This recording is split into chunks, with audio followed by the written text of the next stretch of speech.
ถ่วมเลยนี่เด้อพี่น้องเอ้ยเบิ่งแน่ขนาดบ้านเขื่อนในบ้านเขื่อนแต่อะไรนี่ฮะเราหมดเลยเอามาในบ้านเด้อที่นี่แคมทางเลยบัดนี้นะนี่เห็นบอกมัน8หมู่บ้านถูกปะเอาไปได้ด้วยท่านี่อันนี้แล้วนี่เดี๋ยวมันเกี่ยวออกออกคุณแล้วออกเลยแล้วเด้อยังแต่ผาเขาตัวคนบ้าเนี่ยเขาหมู่บ้านเลยป้าเดี๋ยวหมู่บ้านมาอีกอันนั้นแล้วอยู่8หมู่บ้านอยู่เกิดเดินของซานก็เต็มเลยเนี่ย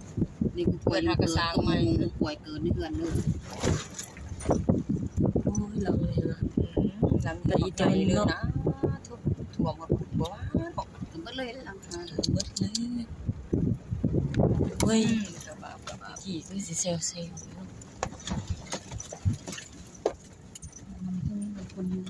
อย่าเอาบนอยู่เรียนอันนี้ฮะเวียดห่างเวียดเขาคือขาอยู่เขาหาเสียอย่างหาเก็บเศษเล็กต่างๆมาเก็บเอา